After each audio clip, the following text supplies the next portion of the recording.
بسم الله الرحمن الرحیم. چې ناس چې دا هم مدني دي شپږ آیاته بیا دا لري. دا سورت پسې قل داسې پسې ووایه واعوذ زه پناه غواړم بربي په رب سره الناس په مالک سره الناس د خلکو. دا کېدا راوښوله چې ته چې پناه غواړې توکل کوې پر هغه چا باید وکړي چې په هغه کې دغه درې صفات موجود دي. ګورې بیا د رب تورې راوړي لکه هلته چې مو وایي برب الفلق سپېده داغ هغه خو مناسبت په دا و چې رب فلق ته مضاف کړي. ګور د ګرد جهان رب دی مګر فلق یې ذکر کړي.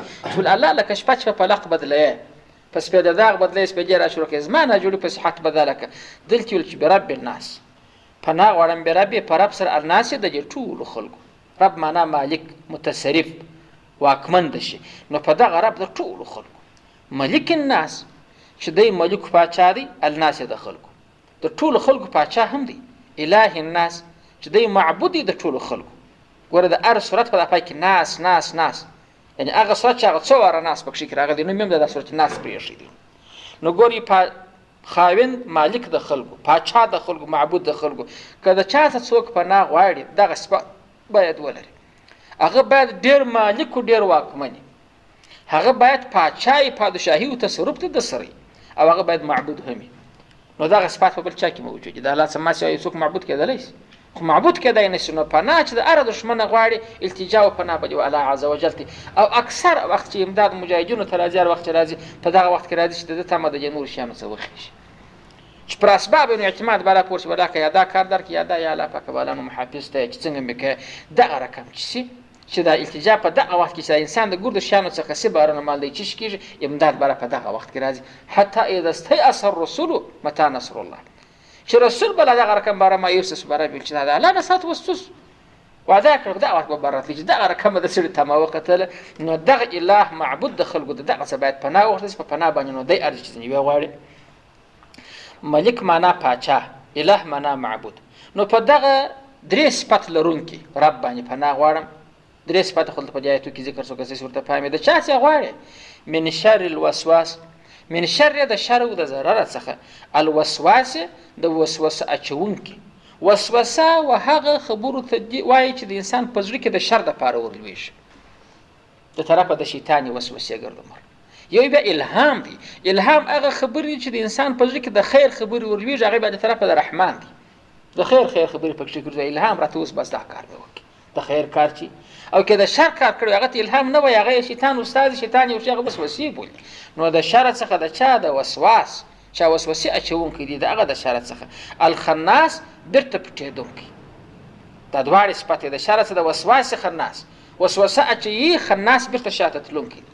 وایي شیطان چې راسي انسان ته بده وسوسه ورچي انسان چې هوښیار دسې د الله ذکر شروع کړي د الله ذکر چې الله ورپیات شي د الله احکامو فرامین ورپیات شي شیطان لاړ شي غلی شي په خزه کې چې معنا ویې پېژنده چې بیا پټ بیا چې د انسان لږ نو کې غافله کېږي بیا دې راوړانې شي بیا حمله کوي.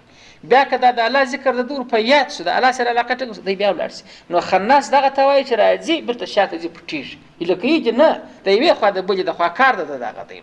نو د خناس پته شر څخه د وسواس وسوسه اچونکي الخناس بیرته شاته تلونکي پټېدونکي دا دواړه کار کوي. دا شاته تلنه په کوم وخت کې کېږي چې انسان د ذکر څخه د الله عز وجل کار واخلي. حتی ذکر د الله خو اذان هم دی و هغه اذان چې کېږي په حدیث کې راځي چې د شیطان سره بره بادونه جاري شي تر هغه وخته پورې زغلي چې اذان نه اوري پټ شي دغه نه د ذکر څخه د الله تعالی بد کېږي. نو دی خناس دی ځي بیرته شاته. الذي هغه وسواس خناس یوسوسو چې وسوسې اچي فی صدور الناس په ځګرو کې د خلکو. صدور جمع د صدر ده. صدر خو ځګر ته وایي ذکر کړی ځګر دی مراد یې زړه دی یعنی په قلوب الناس د خلکو په ده زړو کې دا وسوسې ور اچي. چې دا نو څوک دی دغه وسواس خناس دا وسوسې چې اچي من الجنة والناس چې دا د قسمه څخه د جنیانو د پیرانانو هم دي والناس د خلکو هم دي یعنې د پایه شیطانان چې دا موږ یې وینو زموږ په انډیوالان کې هم سره سره دا نو بیا انسي شیطان بولي. ګور الله اجولي من الجنة چې دغه وسواس چې وسوسې اچي د خلکو په زړه کې دا څوک من الجنه د پیرانانو څخه والناس د انسانانو څخه. هغه د پیرانانو شیطان خو لا ښه دی چې د ذکر د الله پاک پر راپېښ کې خبره دی د خپل زغلي د ذکر بد کېږي لکه اور چې ورته ولګوي. دا بل د انسانانو شیطان خو په ذکر هم نه ځي دا به سم دم تهدیدوي خپل د عقله به کار اخلي چې ورته چې دا خبرې ګرده غلطې دي. په مجالس کې داسې نه لیدلي سم به در سره ناست چې پېژنې به چې پلانې کاکا دې د کفر صفتو ته به ملا درته وتړي هغه ته به دغه چې کښېنه خپله عقیده نه لري اوس نور مسلمانان هم خرابوي. دغه چې ته دا رقم دی وترټې پر هغه سره بیره به دی خاموش شي، خپل د کار نه اخلي، بیرته هغه د خناس صفت یې هم لري، بیا د بلې لارې باره بیا راځي، بیا خپل کار کوي. نو د دغو ګردو څخه به الله عز وجل ته پناه غواړي. دا بیا هغه شیان دلته ذکر شو چې د سړي آخرت ته تاوان کوي. په هغه کې خو د بدن خبره وه چې بدن یې ناجوړه کاوه، هغه جادوګر چې و، هغه شپه چې و چې بدني ضرر یې رساوه، دنیوي ضرر یې رساوه، خو د شپې دنیوي ضرر رسېږي، په جادو باندې رسېږي. حسد په دې دنیا کې حاسدګر ته تاوان رسي. او دغه موسوس چې وسوسې په زړه کې دله چې دا ګرد اخرتي خطرونه سړي ته پیښ. نو دغه دواړه صورته چې دي دا دغه دپاره الله عز وجل نازل کړه چې هغه د پیغمبر علیه السلام جادو په رفع سو. او اوس هم ټول مفسرونه لیکلي دي چې د جادو د رفع دپاره په هر وخت کې دغه صورتونه کارآمد دي، په کار لویږي. دغه رقم د پیغمبر علیه الصلاة والسلام عادت ته و چې ده به دا پر خپلو لاسو مبارکو باندې ویل چې کوم ځای باندې په کېدل خو پو بیا کړه، که نو پر لاسو بیا پو کړه، پر ګرده بدن بیا تېرول. قل ولا بلا امر سره په ځینو روایاتو کې راځي. حضرت عایشه وایي چې پیغمبر علیه الصلاة والسلام په حالت کې د نزع و چې کوم تکلیف په راتلی پخوا خو خپله ویله، بره به ما ورته ویله، بره به پر لاسو ور پو کړله، پیغمبر علیه السلام به خپل مبارک لاسونه پر دا بدن تېروله. نو د ډېرو مریضیو دپاره اوس هم دا استعمالیږي دغه معوذتین ویل کېږي. اوس د قرآن کریم حکمت و اعجاز ته راځي یو لطیفه، هغه دا ده د دغه اخرنۍ صورت چې دی دا خو د قرآن کریم اختتام سو.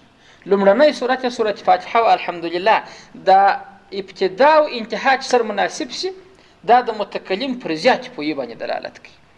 چېرې دا څومره هوښیار چې کوم کلام وار د واره را شروع سوی پای کې مغه رقم سو. نو اول د واره چې هلته وخو الحمدلله رب العالمین، حمد د رب العالمین دپاره دلی برب الناس، خلق خو خپل ځان کې یو عالم دی، هغه رب دلته چې هلته رب العالمین دی په رب الناس باندې تعبیر سو، دا او هغه آیات سره برابر سو. پس حالت مالک یوم الدین و ملک الناس چې دی نه یوازې چې د چا مالک دی، د هغه د ورځې د جزا د انسانانو مالک دی په هر وخت کې. نو پس هلته ایاک نعبدو اله الناس، خاص تا ته موږ عبادت کوو اله الناس، خدای اله معبود د چا هم دی، د خلکو هم دی. دا هغه آیات سره سو. پس من شر الوسواس الخناس، دا د هغه ځای سره سو چې اهدنا الصراط المستقیم، یا الله موږ ته سیده لاره وښیه. سیده لاره څه معنا چې دغه وسوسه مو خوندي کړي د شر څخه د وسوسو. ولې خو هدایت چې سړی نه خو بره د هر شیطان چې هر وسوسه ور واچوي په هغه پر هغه لاره باندې ځغلي ورسره ځي. نو د اهدنا الصراط المستقیم سره دغه آیات بیا ډېر مناسبت لري چې د شر څخه د وسوسه اچوونکي شیطان که بالا که د انس قسمه څخه دي که او که د جن د قسمه څخه دي، د هر قسمه څخه چې دي چې وسوسې د خلکو په زړو کې ور اچوي. نو دا یې مناسبت د هغه سره سو. بل مناسبت یې دا دی د هغه سره د هغه سره مفتاح سره د کلام هغه بله کفایه یادوم چې هلته شروع د قرآن کریم چې موږ کوو په بسم الله کې په ب سره کوو، هغه ب چې ذکر شي بسم الله الرحمن الرحیم، شروع یې په ب سره ویلې د قرآن کریم، پای اخري تورې بیا چې سین دا والناس پای سین دی نه دی. نو بي او سین چې پر ملګري کې بس نه جوړېږي. د دې مطلب دا سو چې دغه قرآن کریم چې په دغه د بیا سره ونسي بیا د سینو پر په د مابینځ کې چې کوم رالی دغه د انسان د هر مشکل دپاره بس دی، بس د بل شي ضرورت نشته، نه د بل قانون جوړولو ضرورت شته چې خلک به اسمبلي جوړ کړي، لویه جرګه راوغواړي چې قانون پاس. بابا قانون چی دی؟ قانون وختي په اسمانو کې پاس سوی دی، بلا پیغمبر غلی قانون تیار دی، بل قانون ته ضرورت شته. که قانون تیاریږي د دغه مادي دي خلک په خپله ژبه ولیکي چې عام هم په پوهېږي، هر څوک په پوهېږي چې په قرآن کې دا خبر راغلی، دغه راغلی، دغه راغلی ده، دغه چې پر اخبار نشر کې، پر ټلویزیون کې نشر کې، پر راډیو نشر کې چې د عامو د ښځو د نر په خبره سر خلاصي چې دا ماده چې د پلاني آیات څخه اخیسته شوې ده، دا د قانون ماده د پلاني آیات اخیسته شوې ده، دا چې دا د ملل متحد ماده د ملل متحد وسه دی د مور میړه دی چې ملل متحد ویله باره لکه الله چې رالیږي، خبره خلاصه شوه. زموږ د وطن خلک داسې دا وایي په راډیو کې د بن په غونډه کې، د بن غونډه اوس لکه قرآن اصل دی، که د بن په غونډه کې خبره شوې هغه کې بیا د چا پلار خبره نشي کولی. په قرآن کې که شوې هغه ارلو چک ار یو پر راولاړېږي چې دا اوس نه ده مناسبه. بابا ولې نه ده مناسبه؟ نو دغه د بي او د سین خبره ما درته کوله چې په سر کې ب په د پای کې سین، نو دا بس سین جوړ شو چې دغه کلام چې موږ ووایه دغه کلام د قرآن کریم چې په هر څه عمر کې ویل شي دا بس دی، د انسان د هر ژوند دپاره په قانوني سطحه کې هم ضامن دی، دا یې بس دی، کافي دی. د عبادات په برخه کې هم ضامن دی، د عقایدو په برخه کې هم ضامن دی. انسان که عقیده جوړي دغه قرآن څخه جوړېږي. انسان که د مثال په طور د جامعې دپاره د مدني قانون، شهري قانون، مملکتي قانون جوړي دغه قرآن څخه به جوړېږي. که انسان تهذیب الاخلاق خپل اخلاق مهذبوي ښایسته کوي، اخلاق هم په دغه قرآن کې ذکر شوي دي. نو خو دغه درې شیان شول، که عقیده ده هم دغه ځای څخه جوړېږي، که تهذیب الاخلاق دي هم د دغه ځای جوړېږي، حتی که تدبیر المنزل په کور کې چې ګزاره کوي هغه هم د قرآن څخه جوړېږي، که سیاست مدني دی اشارې سیاست هم د دغه څخه جوړېږي، که معاملات چې د خلکو راکړه ورکړه هغه هم د دغه څخه جوړېږي، که د نکاح ضرورتونه دي هغه هم د دغه قرآن څخه جوړېږي. دغه په رڼا کې چې کوم نکاح وسي هغه نکاح به پایدار وي، هغه به که د دې څخه خلاف وسو یا به زنا یا به پایداره نه وي، دا رقم به غلطه وي. نو دا بسوالی د ټول جهان د پاره در قیامته پورې بیا د بل شي ضرورت نشته، بحث برادی ختم شو. اوس نو چې د قرآن کریم دغه صفات تاسې واورېدئ، د اصحابو کرامو دستور په دې کې دا و چې د قرآن کریم دا یو سورت چې به دوی تلاوتاوه چې زده کړی نه وی په معنا او تفسیر بل ته به نه تېرېدل. حتی د صحابه کرامو چې روایت شوی دی حضرت عبدالله ابن عمر چې په 8 کاله کې دغه د سورة بقره تفسیر ده ووایي، نو 8 کاله خو بیخي ډېر دی. اوس موږ په 25 شپې کې قرآن شریف ختم کړي، خلاص دعا پر وسي سند هم ورکړي. رسول علیه الصلاة والسلام شاګرد دی، جبرئیل امین استاذ دی، او الله یې ضمانت هم کړی دی ان علینا جمعه وقرآنه ثم ان علینا بیانه. جمع کول یې پر ما دي، ویل یې پر ما دي چې ستا په ژبه یې بېرته وایم، ستا په ژبه یې بیانوم، هغه ذمهواري اعلی کړې، مګر په 23 کاله کې ورته واوره. د څه دپاره چې دا دغه نه مرکز دی د معاني، او دا د 25 شپو کار نه دی، دا د میاشتې کار نه دی، نه دا زده کېږي په دا رقم باندې. نو دا الله یې ذمهواري کړې، مګر جبرئیل څو استاذ دی، هغه خوراک نه کوي چې مصروف دی، هغه نکاح نه لري چې مصروف دی، جوکار نه لري، روزانه نه لري، او نه غلطي کوي، امین دی، خیانت هم نه کوي، مګر هغه چې پیغمبر ته وښیي 23 کاله زمانه یې ونیول. د څه دپاره؟ د دې دپاره چې د دغه نه معاني ډک دی چې په هر عصر کې وایي ته چې ماښام نازل شوی دی. بابا د قرآن کریم خو یو د فرعون کیسه درته کوي، هغه خو د عبرت لپاره چې باره د دې زمانې فرعون ته وایي چې ستا انجام وملاقبه لکم چې لکه دغه فرعون، دا خو د دې دپاره کوي. یو د قوانین چې د خلکو عادات بیانوي، د خلکو خیانت بیانوي، چا مو پرېبې بیانوي، هر سړی دا رقمګر نه دا ګای چې ترجمه کوي دا مقتدیان کې بره څوک ولکه بل څوک یادوه بیا زه بابا ته ولې یادولې، دا هر مقتدی چې 100 کاله بعد هغه هم یادوي، 1000 کاله بعد چې راځي هغه چې ما یادوي، بل چې ما یادوي، دا دغه رقم د قرآن بلاغت دی. دا رقم د فصاحت په دغه کې دی، که چیرې دا رقم وای چې دا خو نه پخوا نازل شوی دی پر ما نه تطبیق کېږي، نو خو د بل کتاب ضرورت چې باید اوس نازل شوی. په خبره ته اوس پوهېږي الله عز وجل چې بل کتاب نه نازلي، خدای چې پر هر چا وایه ته چې پر ده نازل شوی دی، ته چې خاص ده یاد کړی دی، بعد ما د نوم نه پکښې کې، نور د ګرده کردار پکښې کې. نو خو په دغه د جامعیت بل کتاب ته ضرورت نشته چې هره مرحله چې پیښه شوه قرآن وګوره. قرآن هغه وایي پلا صاحب دا ته څنګه قرآن راخته چې زما په باره کې نازل شوی، ونه خود صاحب په باره کې نازل شوی، چا په باره کې نازل شوی. دا شان نزول چې دی شاه ولی الله رحمه الله وایي شان نزول فقط دا دی چې د دې نوعیت ترښیي. توقع چې د مثال په توګه لکه اوس د جادو مسله پیښه شوه، نوعیت یې موږ ته وښوه چې خاص نو هلته نه ویل کېږي چې که بیا جادو اوس بیا یې ووایه، که بیا جادو اوس بیا یې ووایه، که 1000 کاله بیا یې ووایه. د زنا آیات نازل شو چې هلته پر هغه یوه ځان یې نازل شوی دی چې یوه زنا یې کړې وه، یا چې هر ځای چې زنا وشوه د هغه یې حکم دی. د غله دپاره چې کوم حکم نازل شوی دی نو دا خاص د هغه یوه غله دپاره و. دا نو چې د قیامت هر چا غلا وکړه هغه رقم کار ورسره کېږي. نو په دغه د قرآن کریم جامعیت دی، و دې ته باید دغه اهل علم طبقه وخت ورلره ورکړي. هر څوک چې په ایمان ګوتې وي هغه باید وخت ورلره ورکړي. زموږ چې اکثر نه زده کېږي قرآن کریم هغه عیب هم دا دی، که طالب دی که ملا دی که هر څوک دی هغه دا وایي اوس خو زه نور کتابونه وایم دا به کرارې ته پټ کړي. دی اوس اوري قرآن کریم ورته کښېني، خو ده دا دی په زړه کې دا سنجول دی چې دا خو بیا ته علیده وخت ورکوې. نو اوس خو خدا دې تبرک به وشي، اوس ولې دی ګورې، ولې ځان په ستړي کې، نو در مرګه پورې دغه ستر تېر شي. هر کار چې تا مهم وبولي چې بیا دا وخت نه لري د هغه وخت زده کېږي.